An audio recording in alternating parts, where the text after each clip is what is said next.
Le lokoti libalawa, ba bengani ona ba sandu kwa bilamba, le lobi okoti awa. Voilà. Selon la vérité. Nga na sali 20 ans, na sali 25 ans, na sali 30 ans. Mais mi genima, au sali 20 ans, au sali 25 ans, au sali 30 ans. Tia quoi? Selon la vérité. Tous les individus au bazwa banzela wana, baza bateti. Bayo kakate. Baza mutu makasi. Soki ye, ça la démarche administrative, zwa vino sérieux. Mais comment d'abord kaka, nde na lobi, alinga kota, na makambu yaba alcool, makambu yaba drogue. Selon la vérité. Les longs à saper, na komi musicien. Ah, mais na komi na problème à moutou. Hein? O komi na problème à moutou. Parce que. Selon la vérité. Kla wenge. Ba soutenir yete. Ba vie na ye ya wenge. Ba soutenir yete. Héritier Watana ba sali 60 000. Stade de Marty, ils ont 80 000 places. Puis 10 000 places supplémentaires. Ça fait 90 000. Si tu tiens la pelouse, c'est comme ça 100 000. Héritier Sali. Selon la vérité. La dédicace, t'es pas JB. Toi, ça qui dit là. Mon collègue l'artiste, c'est M. Weranson aussi. Tant qu'on a mis album, je te promets, on a causé. Selon la vérité. Moi, ce que j'ai pas aimé, Héritier Watanabe, il était nommé le dernier fils de Wenge. Yo, Yebi Bisoto Yebi. Très bien. Il était nommé le dernier fils de Wenge n'habité par JB ou par Wera. Bon, balai. Mais le problème qui s'est passé, c'est quoi? Tant l'artiste, mon collègue l'artiste, M. Héritier Watanabe, annoncé à Kobeta le 25 décembre dans le stade de Marty.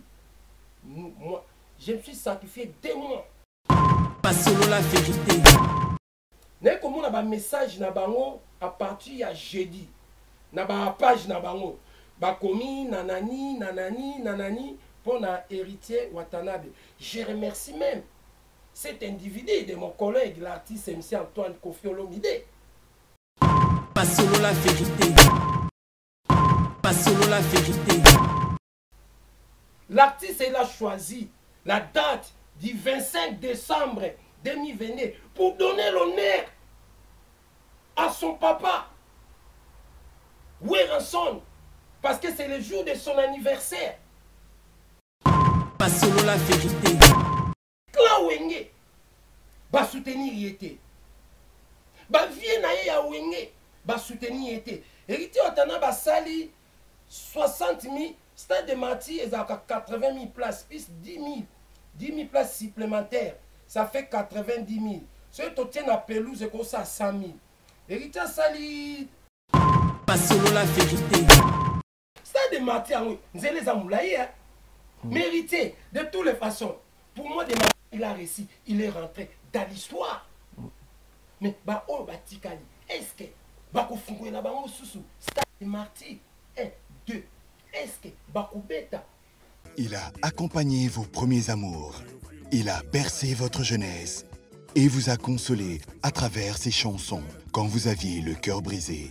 Durant plus de 45 ans de carrière, le voilà encore avec un nouvel album, Légende Diamond, qui définit en réalité ce qu'il est. Kofi Olomide, le grand Mopao, vous emmène sur une autre planète. Kofi Olomide, Mopao Mokonzi à musique congolaise, à Yelibino, album Légende Diamond. Ponaba fan ya bonne musique, ba fan ya musique internationale, ba fan ya musique sans frontières. Mopao Mokonzi à Kanisibinona, album des albums, Ponabino ba légende de la bonne musique. Allez sur Kofi Olomide YouTube pour savourer de la bonne musique.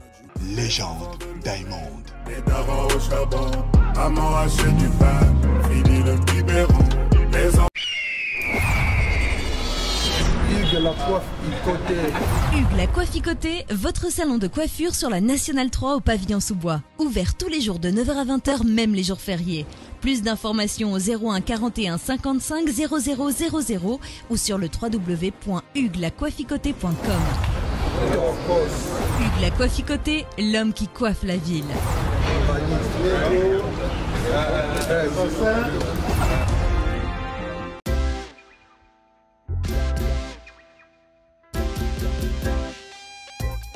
Service spécial covoiturage, Paris-Bruxelles-Paris.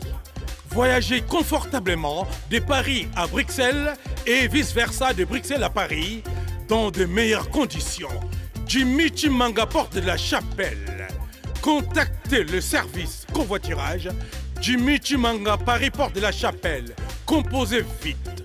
Le plus 33 7 87 76 95 65. Pour toutes vos démarches, afin d'obtenir le passeport Yabanamboka à Bruxelles, dans un délai raisonnable, confiez-vous à Jimmy Chimanga, porte de la Chapelle. C'est sérieux et c'est efficace. Oui, na kati ya Paris, na Aubervilliers awa mubimba. Mbisi sana makakaka na Galaxy Mambo. Ata ukei suka uzunga na Galaxy Mambo. Petite histoire ya mbisi na kati ya Putu awa. C'est la Galaxy Mambo. Papa mama, olingi olia mbisi ya munene oyo Kimambangu na 137 rue André Karma na 93 300 na Aubervilliers Ozamo Bimba. Ah, restaurant Galaxy Mambo awa na mikili ya poto kolia poisson frais nde secret na bino. Eh, tala poisson, tala nde ba bimisiango. Tande ba nyingeli ya matungulu. Kitoko yo wapi. Ekei Saveur, savonnier, savigne. Ah, biso na aussi sangonga moko. Fona benga bat misusu. Au numéro 137, rue André Carman, à Aubervilliers, composez vite les 07 53 28 89 07. Bonjour fidèles internautes, soyez le bienvenu dans votre émission Sur la vérité, émission Oyoto et la Rabino, vérité en face comme d'habitude. Merci pour la confiance au Pessibiso et puis bonne année na bandeko tout au Bata la biso c'est pour moi na ba famille na bandeko tout na Congo, ba Libanais mboka ba bonne année na bino. Merci. C'est votre simple serviteur Migeni ma autrement dit Papa Ngeli fauteuil jaune. Le ton a réel plaisir to yambi moko ba congolais, moko ba saper, moko ba analyste, ou ça la analyse bien to mais ko ça ne analyse moko très intéressant et puis to mais ko ça ne bilan ya makamunyosho o elekaki pendant na neo ya musique bilan ba saper, bilan makamebele to za Didier Nzongo mokonzi ya ngaba to mais ko de kotkene bo za la de suite. Restez connectés, restez branchés, bon s'abonner à la chaîne YouTube Oyo. C'est une bino vraiment bon s'abonner à la chaîne YouTube Oyo. Sur l'émission de l'eau, vous allez bien. Pesa merci na Arnaud de vous ma 500 mégapixels. Vous pesa merci na Oxy de la République Oxy, c'est-à-dire oui transfert tinda ba image et pas ya GIF Fabrice Mamputu. Jif Fabrice Mamputu na Angola to pesho ba gros merci na musika otala biso tozala mokonzi ya ngaba Didier Nzongo. Bonjour. Toi ça qui dit là Migeni ma donc bonjour public d'abord. Soyez na bandi na public parce que son excellence Didier Nzongo mokonzi ya ngaba ndé na baraliwa de Odichi Lombo les chefs de famille par force na comment c'est dit béton armé parce que potos à la Migeni ma potos à la grâce au public. Donc, toi, ça qui dit là, na yo mokona, les PDG, les PDG, Migeni ma de la chaîne, de la télévision, solo la vérité. Pendant que tu es sur chaîne à YouTube, parce que, excusez-moi, avant, il y a vraiment Migeni ma beaucoup de débats. Toi, ça qui dit là, vraiment, oui, c'est la deuxième fois, dans les canards fauteuil jaune, mais na Satanda qui était vraiment na moni. Donc, pour nous sur plateau, mais donc une chaîne de télévision, tout est sophistiqué. Ceux qui veulent ça, la débat politique, débat culturel, tout est là vraiment. Bravo vraiment, Nzamba Pambolayo, à Batelayo. Merci. Donc, je répète vraiment, Migeni, ma merci na chaîne de télévision Solo la vérité. Na réalisation, il y a les grands réalisateurs. Arnaud de vous ma 500 mégas XL, sans oublier aussi de la République. Donc, ma question, Ezayo, ma réponse, il y a son excellence Didier Nzongo, Mokonzi Ngaba. Toi, ça qui dit là. Toi, ça qui dit là. toi ça qui dit la tatu bilan na oboko Didier Nzongo pour année eleki ndeni année eleki lo neni déjà. Donc merci vraiment Migueniema. Donc ndeka no ba toi ça qui dit là cela veut dire toi ça qui dit là na biso baluba ezaneti na biso baluba toi ça qui dit là na français eza merci. Donc je remercie vraiment l'Éternel. Donc pendant la banda carrière nanga vraiment cette année 2022 c'est l'année que l'Éternel il m'a ouvert beaucoup de portes. Donc ba rêve nanga nyoso na senga ina nzambe tout est réalisé malgré tout. Na tika na rêve moko nzamba réalisé te na kolobango na télévision te na koyebisa yo pété na cadre ya secret familial.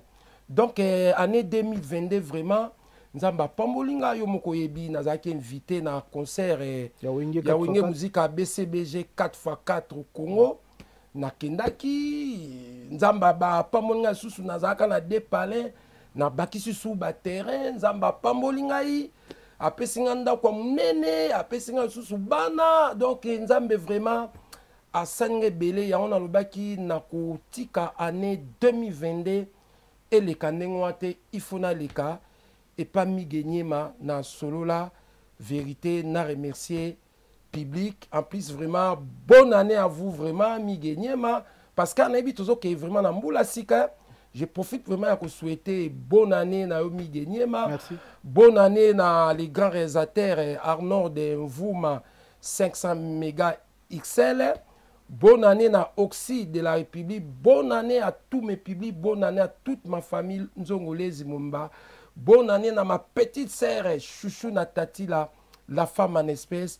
Maman na béni. Sans oublier Massananga Zéphiré Moulenvo, les kamikazes de Japan, na Switzerland. Toi ça qui dit là. Toi ça qui dit là. Didier Nzongo différence nini ya ba né oyo sali na poto ya lelo. Est-ce qu'il y a différence c'est ça? Bon, moni ngai na poto na septembre 2000. Mais là, on a remarqué tant que biso toyaki ba poto, franchement, bon, selon nga, to kutaki moi ba facilité quoi. Ba facilité ezalaki sans que le monde change, chaque chose à son temps. Mais pendant que nous été vraiment époque au biso toyaki, n'époque à l'élo en tout cas. Il y a des changements dans le sens que tant que biso toyaki déjà tolinga ki misalate pour moi la vérité Migueniema tolinga ki misalate tozala ki stabiliser te tozala kaka lelo koti libala wa ba bengani ona ba sandu kwa bilamba lelo bio kotia wa voilà. Mais lelo vraiment na comprendre que nous tous vraiment to comme en vie ya ko sala tozi ba stabilité tozi bandaku, to sali ba vie familiale. Voilà, dans le sens où on a plus, dans l'époque où on était na mamwa bilamba na moni, tozaï ko là vraiment on faisait sortir des moyens parce que ba ngwanzu na ba Turquie et zalaki vraiment te. Ozo mon ami Migueniema. Mais lelo moni ndeka lobaki le monde change. Ba facilité nyonso commis, ba Turquie commis, ba ngwanzu est commis. Mais à tout ça, je donne toujours la chance à la nouvelle génération. En plus, par rapport à âge Migueniema. Yoebi chaque chose né dans à son temps. Les camions se zakay bandeliti nasuka dans le cadre peut-être il y a vie familiale, ba problème il y a santé, ba difficulté financière. À cause de ça, mais en tout cas tant que biso toana lelo vraiment différence vraiment pour nanga Migueniema eza vraiment yamakasi. Toi ça qui dit là. Poto bébito poto bongi par rapport à différence. Bon normalement poto et bébité eza ça dépend ya génération. Ozomona parce que dans tous les pays il y a toujours des magouilles, il y a toujours les affaires. Parce que sala tribunal justice pourquoi? Pour ba faire ezala.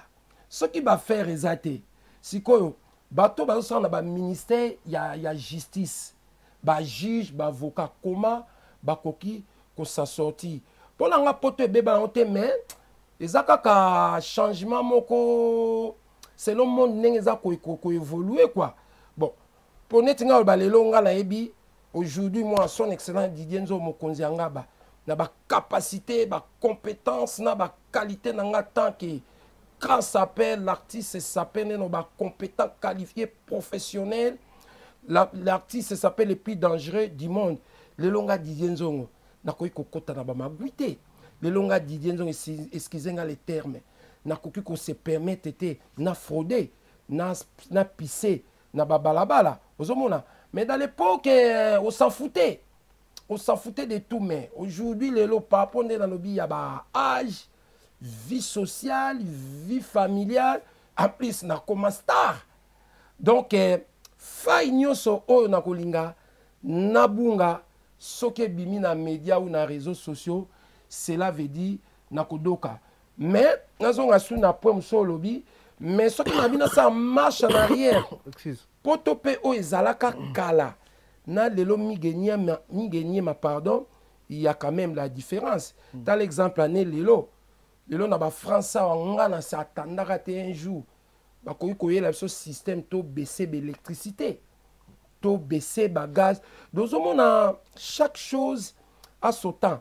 Mais il y a plein de différences mi te zaka selon kaka ba âge, ba génération quoi. Voilà, toi ça qui dit là. Toi ça qui dit là. Tango ba magui, c'est-à-dire ba cop.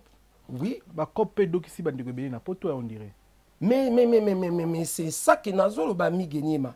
Dès non ba ki dès le début tant biso to yaki to kutana ki na ba facilité wana. Mais ba facilité wana et même ki biso pe na ba danger. C'est pour cela que je t'ai dit na oti ko yebisayo to zala ki stabiliser te. Tu peux te trouver les lozawa, l'obiozawa, ou tu es dehors. Voilà. Donc, ba cop wana franchement, et randaki batmusoupe maléré, misoupe et randaki bango mabe. Net moi de ma part, Dieu me voit, tant on aille, na kobombate, je te rentré dans les business, nzamba pamola kinga, tant on a vu ba fokolo na business. Qu'est-ce que j'ai fait? J'ai investi. L'investisseur qui na immobilier, na RDC. Après, nous avons conscience, tant on a mon vie de famille et comme mata, donc, nalanda qui doit chemin. Nandi doit chemin, mais je sais que beaucoup de mes collègues, beaucoup de nos vieux, de nos sœurs, aujourd'hui, ils sont malheureux. En plus, c'est Webi mi gagné dans l'époque où on a biso ba o bazaki na chance te tant to ba fokolo to zalaki ko ba fokolo wana to zalaki ko investir en mingi dans les individus de mes collègues artistes et musiciens. Voilà, c'est que tellement to zalaki ko pesa bango ebele bango pe bazalaka malin bazaki ko investir nango na ba mituka na bandaku lelo baza gagnant. Mais tant que tu comprends ce que makambo komi ko ke na suka et komi trop tard. À qui la faute? Hein? À qui la faute? Ah, c'est notre faute. Mais moi, de ma part, vraiment, j'ai réussi, époque Nayaka, même époque aujourd'hui, je suis stable. Naza stable en plus, chance na joie, na koma na star. Na koma sele. Molingo ba no seki saka la. Yo koma no star. Toi ça qui dit là. Yo koma no star. Un terrain de la nine, tant que ça la coupe ba bois ko ba yimba. Terrain no yezakini ba momi ba ebele, to za yo sa promotion ya coupe ba. Non, dans l'époque, tu sais, on nga déjà na famille Nzongo, biso toute ma famille. Bazawa, même maman Botingai, que son âme repose en paix, Nzambazwa Molimo nae, awa na France. Donc, au moni époque, on est kaka kolukaka kombo moi mi gagné mandeza. Même yo, tu as fait. Moi, je suis étonné les efforts au sali. Nandi mette nazo tala pour mutuso lelo soka ye na studio atali nenge penda studio ezali. Atali na taille na yo ya mukebe no za muke maloba mais les messieurs là beaucoup de fokolo. Les messieurs nouma. Donc cela veut dire ezaka mayele. Ozomona. Eza mayele do dans la vie. Tant ozo sa les locaux il faut y bakake aujourd'hui ça peut marcher mais lobby ça peut retourner mal. Oui bien que mi gagné ma dans l'époque wana parce que nga na ya poto nazwa mukanda na bangunda te nazwa mukanda en tant que parent français. Voilà, mais époque wana oui bien que ngai bana ba botami ba français mais j'arrivais pas ya kusala ba démarche administrative na préfecture pour nazwa mukanda pour na sentiment ya fokolo si c'est trouvaka na kota centre de rétention 5 fois na mata avion pour na kende 3 fois donc cela veut dire ya suka wana tangu na bimi na bi mais mutu na ngeza ya kodoka nkai mutu naza na mukanda parent français naza na mukanda yango pourquoi j'arrive pas à faire mes démarches naza la poser mais tant conscience nangé sala ki mi genyema na souti ba koneri nyo sonaze ko sala na landi droit chemin aujourd'hui na résident na titre de séjour il y a 10 ans mais il y a beaucoup des individus de mes collègues na bas individus mususu ya ba mikolo na biso oyo ba koma na bebitide nga na sali 20 ans na sali 25 ans na sali 30 ans mais mi genyema au sali 20 ans au sali 25 ans au sali 30 ans tu as quoi? Tu investis à quoi?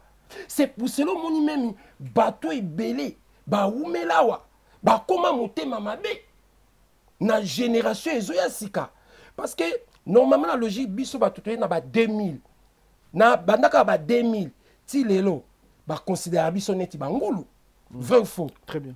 Mais c'est les gens qui ont venu aujourd'hui, c'est des gens même oyo lelo baza na penser baza ko investir baza ko sa makambo malamu voilà donc eza na kaka na vinde na lobaki il faut eba eloko nini ozo sala pe eloko nini olingi osala. Moi de ma part oya mibongisaki c'est bien pour lui oyo pas mibongisaki te après pas qui vit na été c'est leur problème. Toi ça qui dit là Didier Nzongo, le lot ba jeune belé baoti Afrique, ba nzela Grèce, nzela Turquie, biso nzela Angola, ezaka ba nzela belé et côté biso ana poto kuta ina poto na France. Soko za na conseil na jeunesse. Le lot bandi belé ba poto mingi ba ye azaki fanatique na Congo, azaki fanatique na Angola, azaki fanatique no pesa no ezela kié na Brazza to na Afrique du Sud, anga funa koma na poto ba ye mbanga lokola Didier Nzongo. Anga funa koma na poto na ko molata lokola Didier Nzongo et coïncide ba jeune ngombe belé baza na poto parce que bino bandi poto ko banda kala voilà ça na bato envia ka ba ya poto pona bino oui est-ce que vous avez un conseil sur votre biso ko conseil ba jeune ba en général et ba jeune ba Afrique ba na poto toi ça qui dit là mi gagné ma vraiment en direct de la chaîne de télévision Solo la vérité na réalisation ya Arnaud Demvouma 500 mégas XL sans oublier Oxy de la République. Oxy de la République, il y a quelqu'un qui parce qu'il appartient dans ma famille. Donc, comme on y conseille, on a repéré ça, on y a dit poto et bébé nangote. On y bisotu mige. Et ça va outi Angola. Et ça va outi na Congo. Bisotu rêve na biso et zalaka poto. Mais, tant que y a poto, il faut eba eloko nini olingi. Poto ya lelo, c'est simple. Si tu viens, démarche administrative d'abord pour na makambo yamikanda. Première chose. Deuxième chose, c'est là qui salue. Parce que biso lelo, tu investis dans ba business, dans le na ba cop. C'était la chance. Mais aujourd'hui, chance wana ezate migenyema. Oui, bi ke liboso ezalaki na mboko yo. Netinga na mukanda 10 ans, na résident. Ce qui n'a qu'à renouveler, même mukanda 1 an, 2 ans, 4 ans, on peut ça. Ce qui est renouveler, même aux gens fiche de PIT, pardon, on peut renouveler facilement. Mais les lots, tout est fini. Même quand on a 10 ans, de toutes les façons, on a 10 ans, on a 1 an, 2 ans, 4 ans, nous tous on est pareil. Kaka batou, ben individu, ba ou mena na poto. Ba mona kaneti so kaza na mukanda 10 ans mutana mukanda 1 an zo mone pamba. OK, c'est pas ça. Ozo mona. Lelo mi gagné ma mukanda tourner dans la vie de 10 ans jusqu'à 4 ans 5 ans. Ce que renouveler, ce qu'on a fiche de PIT et qu'on komela yo mbutu mbutu. Voilà. Mais ebele baza koyeba yangote. Na kopeso exemple moko. Tous en a banati. bana biso batangaka bakendaka partout na bamidon batunaka mais t'es bon pe baninga bo batunaka. Ah mon ami, ton père il fait quoi dans la vie? Ton père il travaille quoi? C'est quoi yo biso batata mobimba boye ozui neti ozui pardon business pour toi business bazakaka. Donc ozui business neti métier moko boye.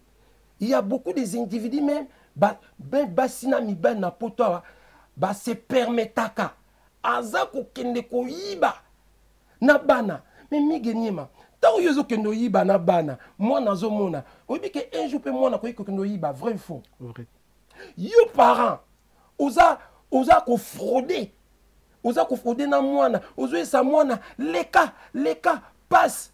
Moi, je suis insisté, papa, maman, j'ai pas de ticket, j'ai pas de Navigo, Yozo Bani, passe. Moi, na leki. Mais, moi, na pétant comme ça, Zaemoko, à quoi frauder. C'est ça, l'éducation. Mi gagné mamoni, yango moni l'air moko nanga ko lekepa na yo parce que tout ça la kapé ba vie familiale, ba vie privée, ndeko lobito edikaka masse. Donc, nous avons conseil vraiment na ba compatriotes na biso bazoya pour nazo pour ba tout ba komaka poto ebeba. Poto ebeba na ngote chacun sa chance. Mais soko yimboko yo première chose yo kabatu. Yo siko ye poto. Ozui vina yo mobimba. Administration ebiso bon kende na province moko sala ba démarche à mikanda vanda na foyer pose loko yo zo mona neti bazo perdre autant. Ozui vie na yo au côté par exemple na vie ya ko temaka na ba château rouge pour boire dehors ozui vie na yo na ba garde non ba Saint-Denis. Mais après si tu as eu des problèmes qu'est-ce que tu vas faire? Donc mutunyo sokoya soyez les bienvenus mais balanda conseil na yebisi bango première chose na mboko mi gagner ma mukanda eza nango pe paradité. Eza nango pe fokolo te mais eza eloko moko kaka efungolaka mutu ba porte pe pesaka mutu ba valet migeni na yeso lomo par exemple ngabo Didier Nzo gasape j'ai des vêtements j'ai l'argent nanani. Imagine toi na mukanda tende na ebisio na mata avion 3 fois pour bazong sanga menzamba sala na kendate sikoyo soki na kendaki mais batindenga ba mali ya bilamba même na kenda ba fokolo mituka est-ce que ba compatriotes notre Afrique bange ba pesanga respect toi ça qui dit là Didier Nzongo mokonzi ngaba lelo o tona ba congolais belé o bona muto otambola mais mutu nene te sala bien te bino bo mil na poto eza ba cause ya nini o bona muto aza bien na beti msu intime na la vete soti master frère ndeko akomo bimisana solo ya nzoto mais avant na poto moi na poto mutu akomi dépasser ba problème ezaka nini kozanga mukanda ekokomisa mutu na etake mutu ebeba kozanga vie familiale to poto malile leki elo ni sala mitu ebeba watu rapide na poto parfois kasi ndenge na ebisio migenyema ezaka baloba nini ba fausse rencontre ba rencontre kaka ya mabe omoni ba mwa musu pe ezoleka na ba famille parce que toza na ba famille mususu omoni ezana ba tusu migenyema. En Afrique, il vivait bien. Il était véhiculé, azaki na mo entreprise, il vivait bien. Ba famille ka ndenge zalaka, ba ko tape mutu nere, bo teka bo ikende poto ba bengisi mutu. Mais tant yo zo bengisa mutu migenyema. Il faut landa suivi à mutu wana. Hein? Il faut landa suivi. Au moni loko lobby, même temps on a zoyawa na moni yango. Na moni pena monsieur, il est habillé aussi, mais il parle tout seul. Azoloba tout seul, mais les messieurs, il est bien habillé. Voilà. Donc, c'est très compliqué pour nous maîtriser ma kambwana. En plus, bissoir en France, mi gagné, mais excusez-moi, avantage à mboko eza, ozala na mukanda te, okokiko sala. Voilà. En plus, époque biso to yaki mi gagné, ma tozaki na ba difficulté à ba parler. Ya bandaku. C'est pour cela basi, bazala qui fort. Bazaki ko biso libanda mais mi gagné ma lelo vraiment nga Didienzo na oyebiso mokonzi ngaba na souhaité si j'ai difficulté avec madame je précise Arnaud Vouma n'a souhaité. Mais si ça arrive, il y a des chambres. Oui, il y a des chambres. Les lopemi gagné mes aboués. Je sais que tu as une famille ici. Ceux qui m'ont mboutou et koti. Dans l'obi bien n'a souhaité. Est-ce que n'a pas jomi gagné mon coque vendre ce n'est pas mes parents? On ne vend pas ma samoko boye. On ne vend pas de komoko boye. C'est ça qui vient compliquer.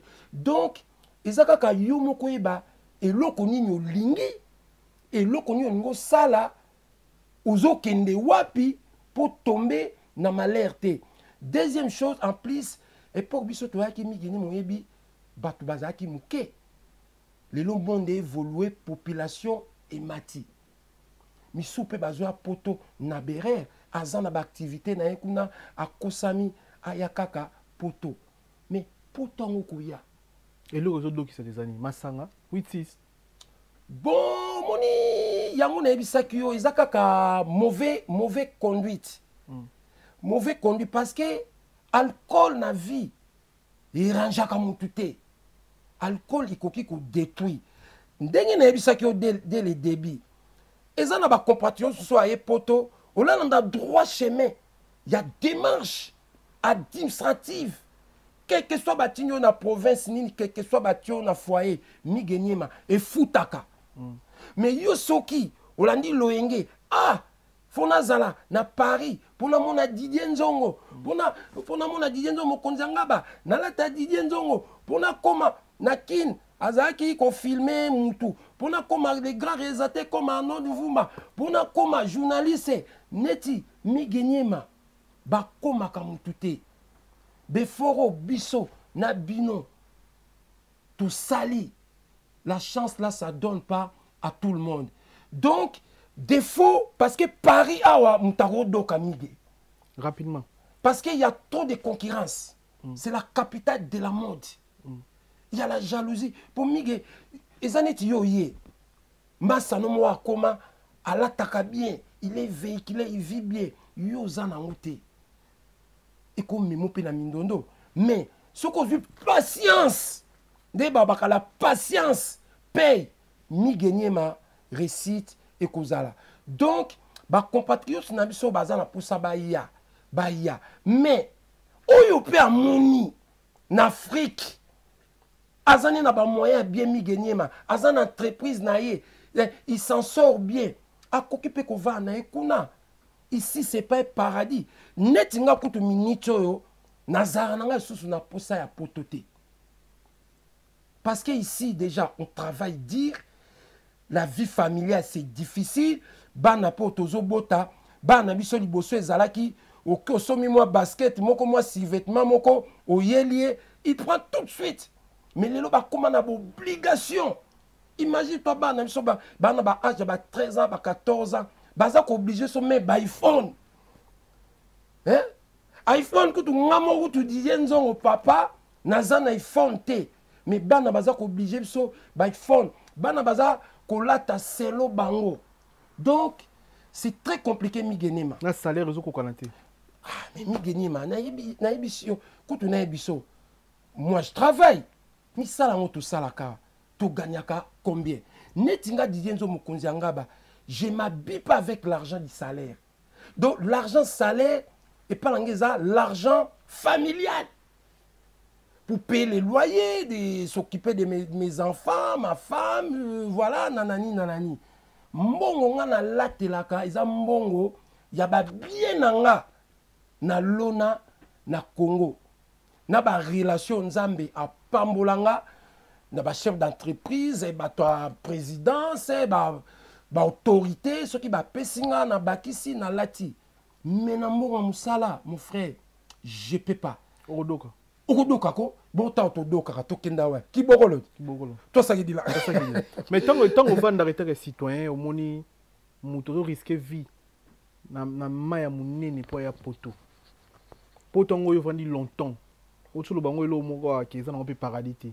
Mais tant on mona ndeko mona Congo a teki demi parcelle na bango. To ba teki lupango po batinda poto menanzela ya Grèce. Conseil de représentation de la famille au la biso siko.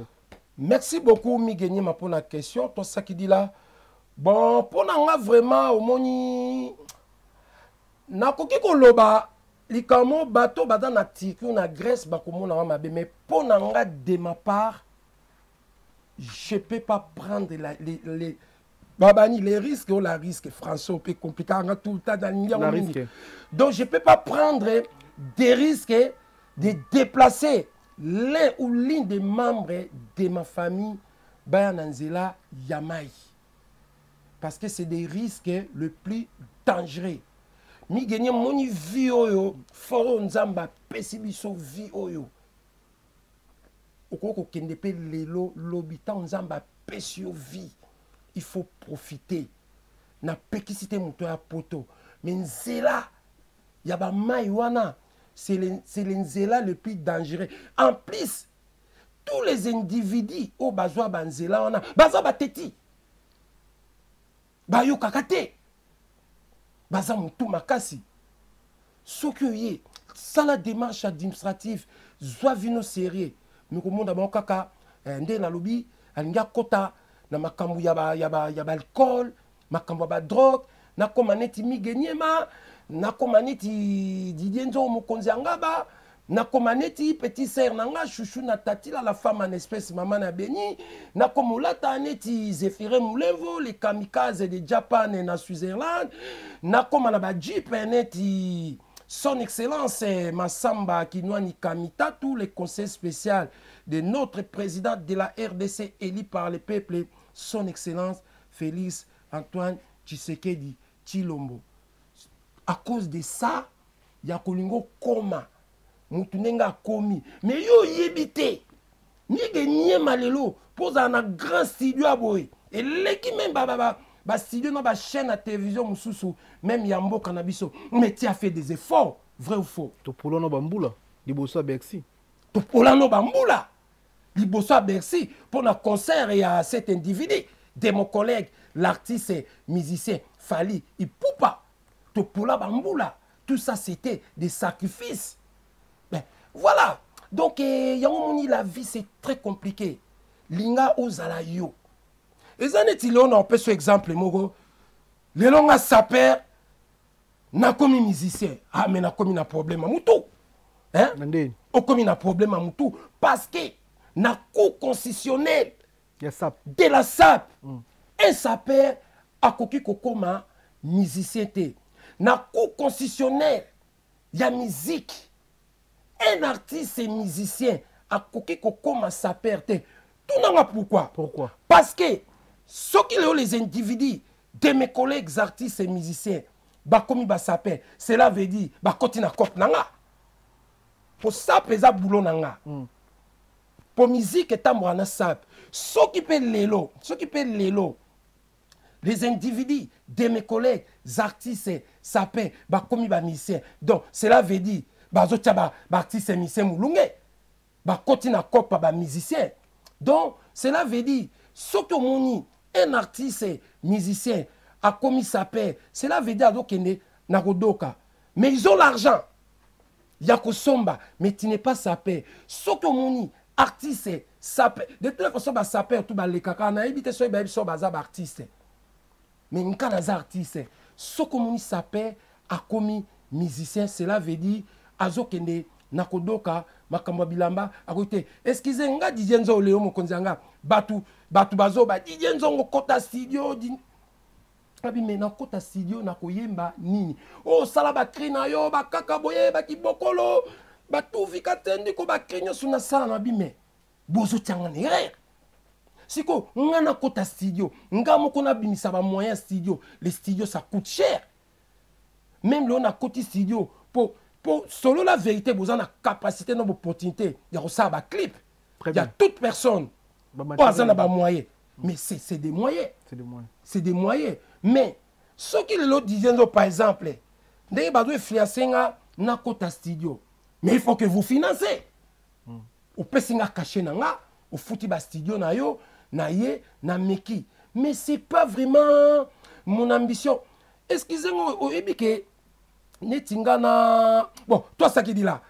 Toroya, non, que moulaïté. Les rois de Ojichilo. Les chefs de famille par force. Toi, ça qui dit là. Toi, ça qui dit là. Vous avez parmi les Congolais, Oyo, qui met fort na événement ya monene oyo ezalaki le 25 décembre ya artiste et musicien héritier Watanabe Cosa Nostra la Pulga. Vous avez parmi les Congolais au niveau Europe. Les champions du monde dans toutes catégories. Si. Voilà. Ça les vidéos pour nous soutenir artistes. Que concert wana ils ont reçu. Monsieur Peba journaliste et belé, vous avez na posa vraiment héritier à ça la plein parce que héritier les lots monsieur tozana génération moko te na ba âge mais tozaba série moko tozaba jeune. Vous avez na posa ya jeune moko pe boye à part Fali ndetinga wana po divinanga. Ouais. Soué nanga à part Fali fallait tous un jeune mo lokolo héritier pe akoki ko sala makambo fallait sali. Pourquoi pas? Akoki dépasser pe Fali. Tozana ba talentier belé. To cause la ka te foto la ka Fali muta osala Fali muta osala. Les jeux loko nanga et déranger nga na vinde to cause la ka na mutu moko na Congo. On si le temps na ba Nigeria to na ba Davido to na ba Whisky to na ba Master. To na ba talentueux belé na RDC. Pourquoi pas Congo pe to zala pe na mutu moko pe fallait sala ki un sali D. Pourquoi pas? Bon, on a évité un sous nzambe moko muta ko sango ngo biso mona ki riche a ko sala pe ya mineni par rapport ya makambo itali ndi stade.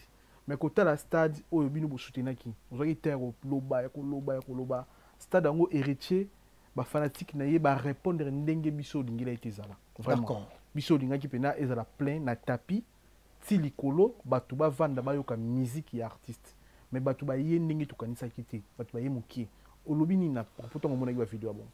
Merci beaucoup Migeni ma pour na question avant la question donc je remercie d'abord beaucoup de bateaux, ça qui dit là, dans mon collègue, l'artiste et musicien JB Piana, souverain premier, papa chéri, moto pamba batiste ne soit vraiment, denga utiko bimsa album naie Bad des matchs. Mais c'est vraiment l'artiste a félicité parce que l'album Bad des matchs, nous étions dans les 15 d'années. Tous avez critiqué artiste, JB Piana Doki, JB Piana Bimisa Rasoute, mais l'artiste a Bimisa album nae. Dans une semaine déjà, bientôt, disque d'or, bravo l'artiste. Mi gagné mozoe bata on a outaki Congo. Tant on a kendaki nazaki invité na conseil à Wenge musique à BCG 4x4 tant on a yé yom to amainga mbali boso. Na bisakyo mi gagné ma voyage na outil ce qui marché. Grâce à Nzambe parce que Yebi n'a pas problème les plus graves.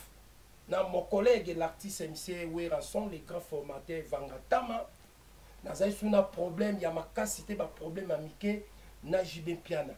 Mais tant on a kendaki, na monaki artiste c'est vraiment bazaki na ngana monté mama bete na ba repito kutanaki bon JB Piana kutu to pesa na ba moté mais Wera to solaité même temps on a kenda to kutana to pesa moté to solaité. Ba pesa nga pe chance ya komata na podium na bisaka na bimi gagné mamoni mukolo JB biso famille nzo to za ba Wenge to soutenir Wenge JB Piana oué en sol tambo misa ba album tour ba ko dédicacer nga peut-être quoi quitter aujourd'hui album pas de match bimi na satanda quitter na vu maman na dédicace et pas JB toi ça qui dit là. Mon collègue l'artiste et musicien Werason aussi. Tant qu'on a mis album, je te promets, na kozala. Toi si qu'on a makambo mon collègue l'artiste et musicien héritier Watanabe Kogan Mako Moto na tembele boss lave la Pulga. Quand tu n'as pas mikolo Qatar 2022. Champion du monde dans toute catégorie. Le problème héritier fallait bêta Abeta qui le 25 décembre 2022. Moi, ce que je n'ai pas aimé, héritier Watanabe, il était nommé le dernier fils de Wenge. Yo Yebi Bisoto Yebi. Très bien. Il était nommé le dernier fils de Wenge n'habité par JB ou par Wera. Bon, balé. Mais le problème qui s'est passé, c'est quoi? Tant l'artiste, mon collègue l'artiste M. Héritier Watanabe annoncé à Kobeta le 25 décembre dans le stade de Martyrs. Moi, je me suis sacrifié 2 mois. Je suis péché d'interview, même l'anniversaire d'interview, je suis péché 2 mois de promotion. Mais, je suis péché ba leader a Wenge ou bana Wenge ba soutenir artiste. Wana za selonga mi genyema.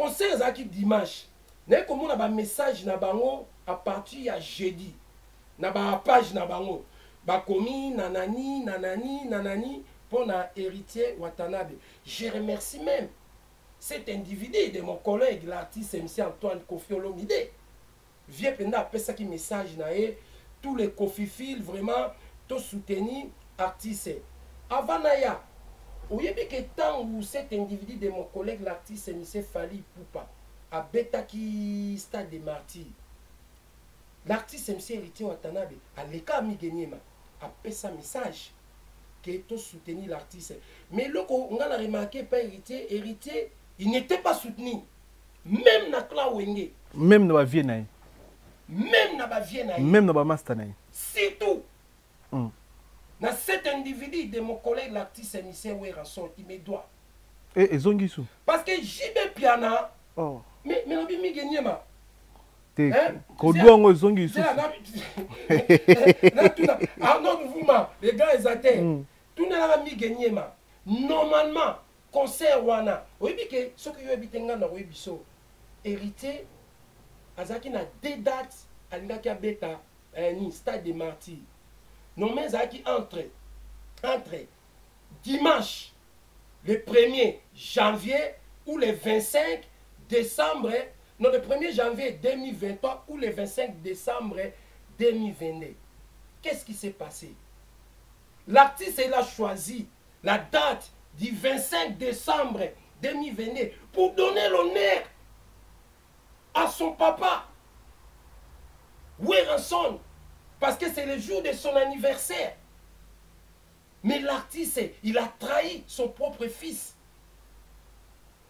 Héritier Watanabe, il appartient dans ma famille parce que il y a le badidien dans sa famille, famille. Banda carrière naie à Bossanangate. On travaille 50-50. Ndenge to satandaki dans les vraies choses et ça me pourquoi? Parce que Kla Wenge va soutenir yete. Ba vie naie ya Wenge va soutenir yete. Héritier Watanabe sali 60 000 stade de martyrs et à 80 000 places plus 10 000 places supplémentaires. Ça fait 90 000. Si tu tiens la pelouse, c'est à 100 000. Héritier sali plus de 50 000. Si on a dit 50 000, cela veut dire 55 000 ou 60 000. Mais 50 000 au héritier a joué à public. C'est le public de la team Wata. 5 000 personnes. C'est le public de Kofi Olomide. 5 000 publics. C'est le public normal. Nka Didier, naza même na kanda, même il y a cet individu de mon collègue l'artiste émissien Fali Poupa. Nga na salle la promotion. N'habite soko muna. Yani. Il y a concerné à Stade de Martyrs, à Tsaka même na ba statine même à Blokanga. Na salle la promotion, na tuna watanga bi presse. Na salle la collègue na yo promotion pour la Stade de Martyrs au lobby na bina mon konzianga. C'est une bonne initiative parce que bisopé tokobeta mais héritier Watanabe a beti il y avait aucun wario yomoni ba wario ba mitema mabe ba kobongate c'est pour cela même album na bango échoué Wenge tant yo Weranson au lobby héritier c'est mon dernier fils. Quel que soit stade de Tondi, quel que soit stade de Tondité, on peut quoi assister dans le concert n'a été. Là qui sont ma vidéo, Weranson a fait ça qui message, ban à maison mais bon qu'un des concerts héritiers. Il n'y a pas. JB Koudou a fait ça qui message mais a été. Mais héritier Watanabe a bêta na Wenge BCBGT. Hein? Donc JB a bêta vite fait. T'es a bêta na maison mais. Mais à l'écart global, vite fait. Mais héritier a collé na Wenge musica maison mère. Je te comprends bien soutien ma casse na artiste qui a confié le midi. En tout cas, et puis à poster en OP. Neti babiso to se sacrifier.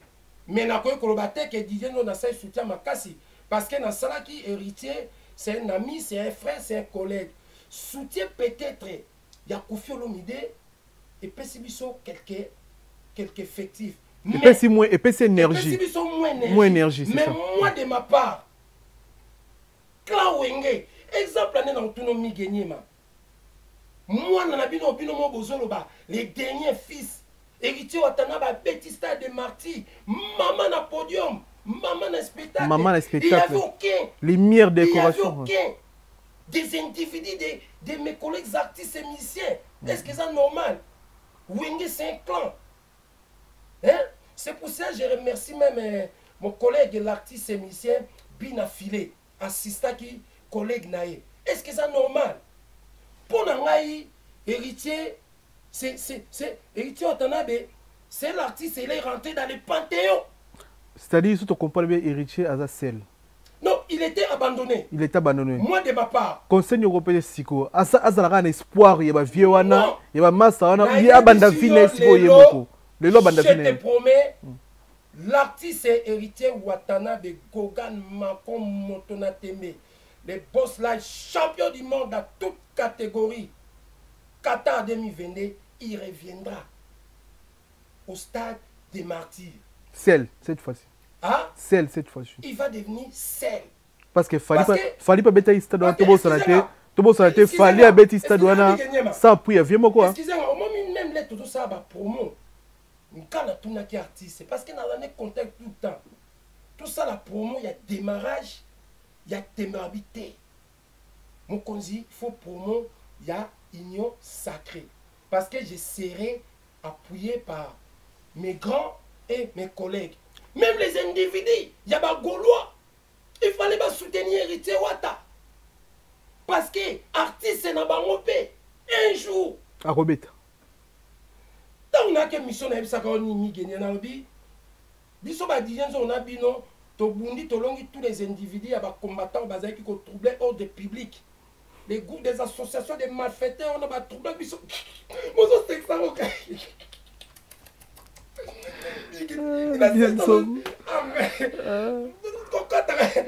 Les groupes des associations de malfaiteurs batoublaka au des publics ndenge tolongi bango musique ezongi ba misien faut bazala ini bon toboité donc ngabo ne ressentir benake même les individus na neti ba we ransom bon jibe bien na kutu apese neti bena we ransom donc a comment qui na page na yé héritier à Kobeta le 25 décembre mais na mon thème amour héritier ça la plein bon moi je te pose la question pourquoi cet individu de mon collègue l'artiste MC Werasson il n'était pas dans les conseils d'héritier Watanabe ngana tunyo question migenyema s'il vous plaît mais il va tout naïe t'es d'avandiat il y a tout s'il vous plaît si l'artiste elle avait choisi la date là pour honorer son papa pour son anniversaire de héritier Watanabe pour mais pourquoi vous comptez quand on a Werasson sinon t'as fallu pas à mobali le quoi héritier fallait autobeta concert na octobre là le 29 octobre à se compter même pas dans Koffi Olomide s'il vous plaît là si ça d'accord si ça bon toi ba mission na biso moni fallait pas à mobile le quoi héritier ba génération mo be kara ba 5 ans 4 6 ans il y a ba âge si me trompe pas ba génération mo après ba bani ba carrière ba nzela mo on dirait mais fallait se compter na mototé ni na bata Wenge ni na ba via Wenge ni na Koffi Olomide asenga ipe soutien na mutu moko te mais fallait ça les cartons différence nini o yozo la biso ceux qui oué rapporter qui soutien na ngos la plein parce que fallait pas compter la mutu te ma sali player moko héritier pas encore ça player moko ça soutien ça force pas ça qui dit la migenyema pourquoi la zo babon parce que héritier bango moko ba lobby aza dernier est-ce que nga mutu na lobby ango yo ebi na famille moi na suka aliaka mingi vrai ou faux très bien moi na suka balinga kayeti moi, je suis quand même à ça, connerie. C'est eux. Takubanoma qui est Bapesa Kiwata, héritier Watanabe, il est le dernier fils de Wenge. Et Bename, Moutou. Bon, Bagan, Toloba, peut-être, Werasson a joué un empêchement parce qu'il était, c'est son jour de son anniversaire. J'y vais bien en coup de Nazo, mais tel était parce que héritier pendant le camp de BCBGT. Mais les collègues, Banatou ya clan Wenge. Attends mon corps. Est-ce que c'est normal? Aussi de la République. Yon tous ma casse dans les réseaux sociaux. Est-ce que c'est normal? ata musicien mon côté. Donc moi de ma part, héritier à sali public ya yemoko. Ce qui wenge musique à BCBG pardon, 4x4, conseil et ça qui n'a réussi. Parce qu'il y avait la force. Ils étaient nombreux. Et ça qui force. Il y a Didier Massela, Emile Elias de Mingongo, Kokota, Ale Makaba, Jibewera. C'était une force pour tout le monde. Mais, donc, donc, Satana qui était l'artiste MC héritier Watanabe, a coquille qu'on calme ça. Mais qui n'a tissé l'artiste, il a fait sortir plus de 200 000 $ dans ses propres moyens. Hein? Pour la stade Wana. Pour la stade Wana. Mais, moi de ma part en tout cas, héritier Watanabe, c'est un artiste à féliciter parce qu'il est rentré dans l'histoire. Il y a bateau, babeta stade. Mais, ce qui penda, avec qui soutient, il y a Wenge Musica, Maison Mère, avec qui soutient, il y a Wenge Musica BCBG, avec qui soutient, il y a tout. Les clans Wenge, mi gagné manabisio, Stade Wana, Elingaki et Bukana. C'est pour cela, je remercie aussi cet individu de mon collègue, l'artiste Michel Fali Poupa, initiative.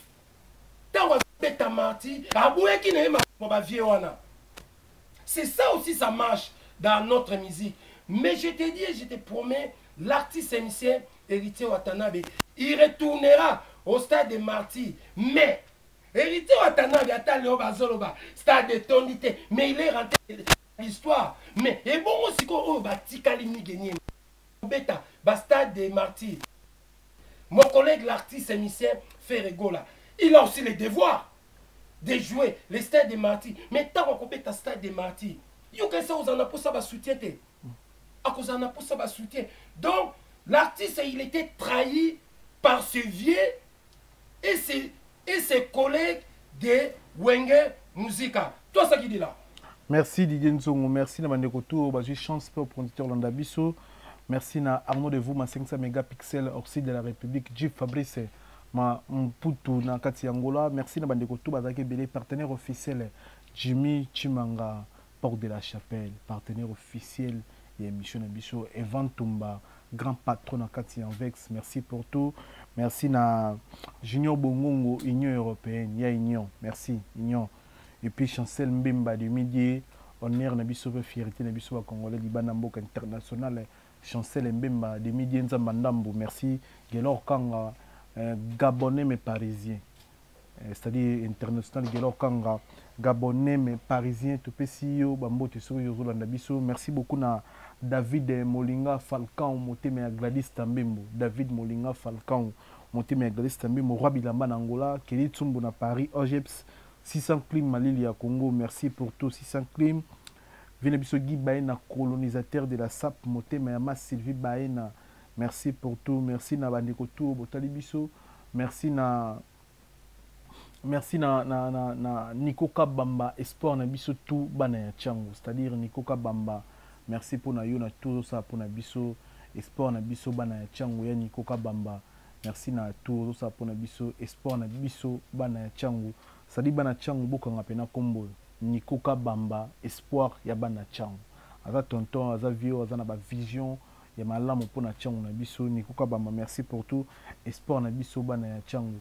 Merci na bandeko tout batali biso. Merci na Organson Zulu bon ba c'est design au monyonde ah design mais na ebisio tant na ye na dokaki vraiment na satanda était vraiment mi gagné ma de voice pourquoi nga nazo bengango biote nazo bengango donc c'est un studio de production parce que ba matos na moni ba décoration. C'est pour ça même à la prochaine fois vraiment bateau balingaka interview à SAP ou inviter quelques individus de mes collègues artistes et sapeurs, tout ça là vraiment ba débat à SAP. En plus, je te promets, comme je suis sélectionné parmi les gens au Bakoussa, la campagne de l'élection présidentielle en 2023 pour soutenir un autre président de la RDC, élu par le peuple, son excellent Félix Antoine Tshisekedi Tshilombo. donc Miguenyema na ko kotsa masolo to koleka na plateau apoto sala ba débat avant na kende. Donc merci vraiment, na remercier vraiment tous et toutes personnes au ba soutenir qui vraiment pour la récite. Dans la récite, il y a mon collègue, l'artiste et musicien héritier Watanabe Gogane, champion du monde dans toute catégorie, la Pulga. Nous avons un déplacement en Angola parce que le 1er janvier 2023, à Kobeta en Angola, on a fait beaucoup de toi ça qui dit là. Tous les individus, clan Wenge, quel que soit, Mikolo ou Leki, ou Leka na Wenge, na ba dirigeant ya Wenge, na pesi na nga bino toi ça qui dit la tête. Parce que vous soutenir jeune frère na bisote. Botika qui est mon commun, il a fait ce qu'il voudrait faire, mais je vous dis et je vous promets, l'artiste émissien héritier Watanabe, il reviendra à Kozong et la Bisso, na stade de Marty, année prochaine, naba stratégie Moussoussou. Tous les individus, il y a des Gaulois, même il y a des warriors, na lobiango. Na linga kabino te pena ko linga bino te pena ko prier bino te parce que boza mitema mabe mi genyama oyibi même cet individu yanani mon collègue l'artiste émissien c'est Léo on appelle ça combo les bois les moins chers intitulé triplex même lui il est mauvais Asalini il n'était pas là mais il était au Congo assisté. Ah, héritier, mawa. Bagolois. Pourquoi Bagolois? Bazaki na stadité. Cela veut dire Mibeko et Outaki et pas ya président na bango. Ça c'est la question. Deuxième question nanga. Pourquoi ba warrior bazalaki na stade de Martité? Peut-être Mibeko. Est-ce que peut discours peut artiste et musicien héritier Watanabe ça là qui bien vis-à-vis artiste fait rigolo pour Bagolo baya. Non, problème. Non, Miguenyema. Discours artiste c'était bien. Conseil qui n'était igno sacré. Parce qu'il savait que mais Miguenyema na lobby hein. Oui, mais que l'artiste aujourd'hui fait des grandes erreurs. Nouvelle génération. Des nazoba ceux qui baza ini wana ba onyo so ba okende bo. Ça de matière nzele za moulaye hein. Mérité de toutes les façons. Pour moi, il a réussi, il est rentré dans l'histoire.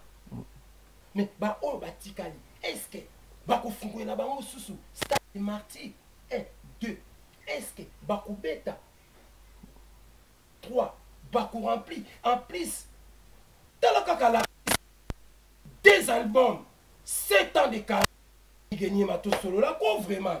Hein? C'est un gars à féliciter. Il a fait sortir ses propres moyens.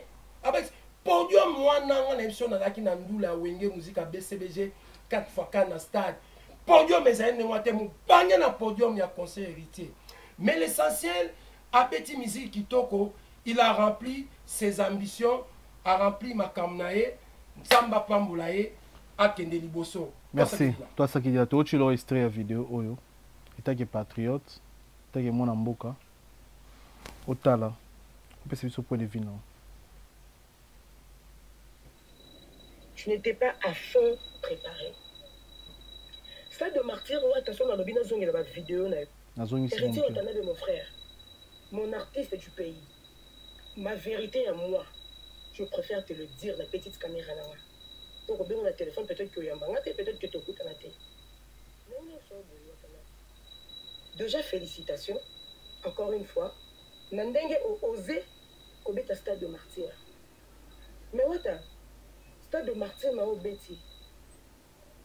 Je pense que tu n'étais pas bien préparé. Tu n'étais pas à fond préparé.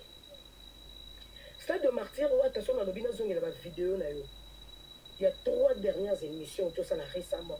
3 dernières, on a compté. Attention, dans le binazong et la vidéo, c'est la réalité.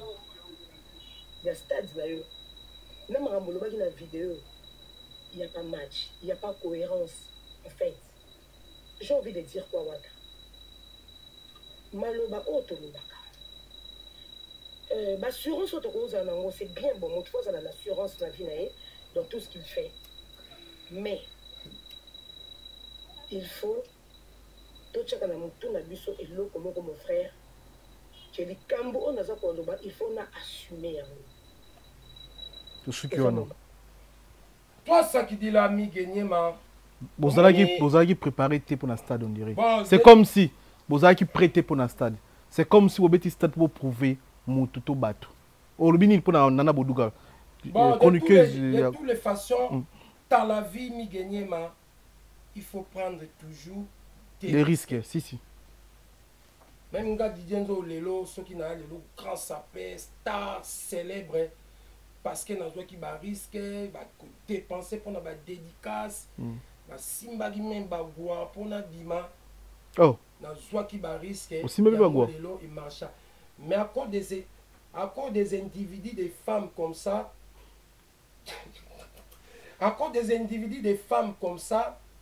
peut-être il y a un monipé concerne la biso tobeti normal parce que cet individu de cette femme non azam moi libala non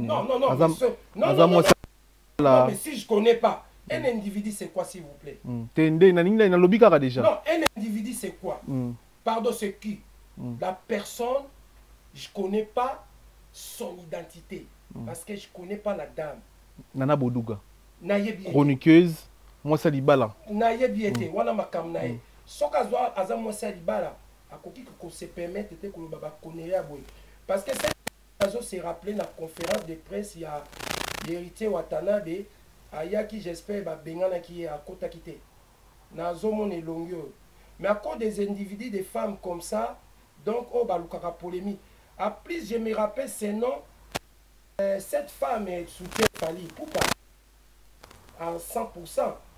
Dans la vie, il faut prendre des risques. L'artiste, il avait pris des risques, il a rempli ses missions. Donc, attendez ça.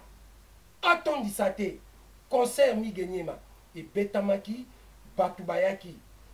Je répète, l'artiste émissien hérité Watanabe. Si il n'a pas rempli le stade des martyrs, été trahi par ce grand de Wenge et le clan Wenge. Toi, ça qui dit là. Toi, ça qui dit là, Didienzo Mokonzangaba. Merci na passage na yo. Tongo c'est le bilan.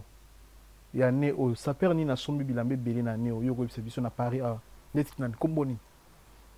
Non, mais gagné manel sanga kutu mamba.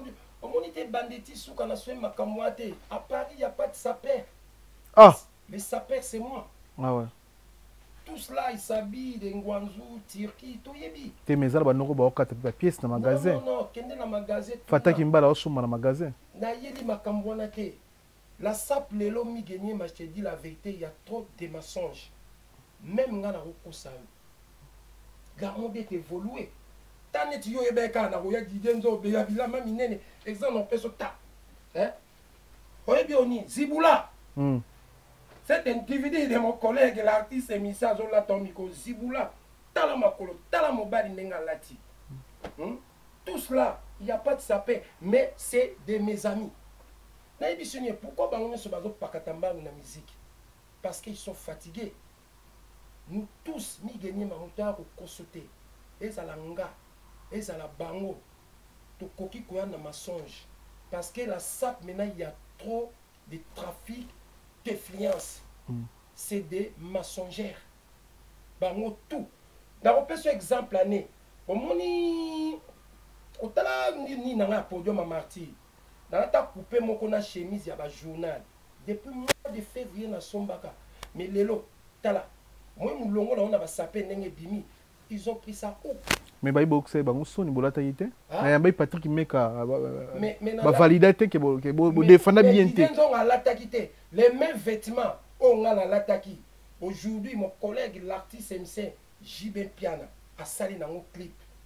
Dans le générique, il y a bas de match. Un générique qui marche bien. Zebuka. Mi genyema. Koko tanaba trafic de fiancé. Ça paiera koko sauter. Tous ils n'achètent pas. Turquie. Et Ah, Masolongo bébé. Mais depuis Kala, Masolo Beba. Depuis Kala. Si aucun n'a pas magasin, est-ce que mon toit est sombre? Non. Bayaka soute. Bayaka okanga ba photo. Bayaka kaka.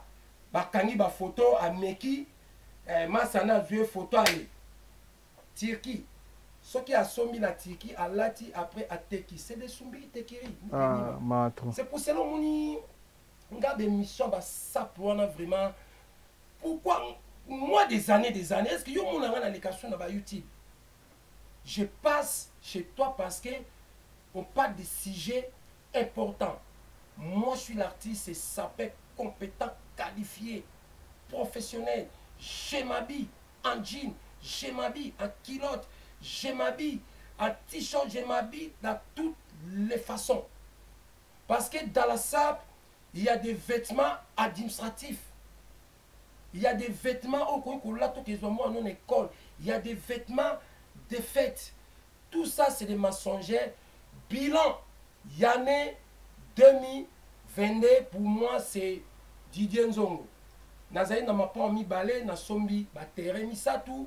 N'a que voyage, aller-retour, ba ben na concert à Wingé, n'a sali makamube. En plus, nga, Nazara, bon, nga Didier Nzongo, concert, nga, ba les rois de Odichi, Lombo, c'est du béton armé. Aujourd'hui, je mérite d'être même les membres de la jury.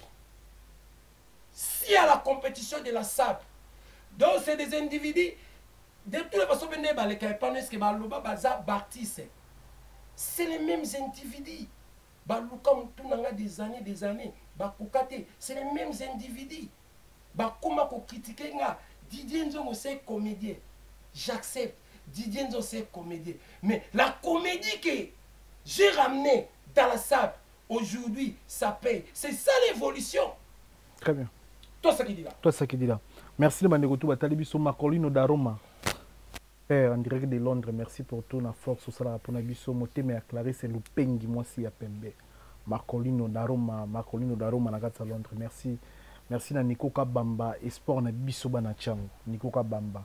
Azo lingi chango na biso, alinga sali sa biso bana chango. Nico Kabamba, on a bâti son excellence Nico Kabamba. Vraiment. L'espoir de chango. Oza prophète. Tant que tu as chango, cela veut dire Kingasani, Masina, Kimbateke, aéroport, Njili, Nikonga, Kisensu. C'est le mal. Kimbateke plutôt ce qui donc Nico Kabamba, Ogene Didier Nzongo lobby. Donc son excellence c'est Nico Kabamba. Parce que Nico Kabamba n'a déjà dans notre projet. Il y a Malamu. La députation, c'est des gens comme ça. Ni gagné Manabose Kwebiso, nga son excellent Didier Nzongo Konziangaba. En 2023, je serai candidat à la commune de Ngaba pour Nabima, beaucoup mestre. Tu au poids. Bonne chance. Ah, tu soutenir. De toutes les façons, tu as pointé. Nabima. Na moyenne. Faut te soutenir. Même la nomination, même la voix. C'est ça qui dit là.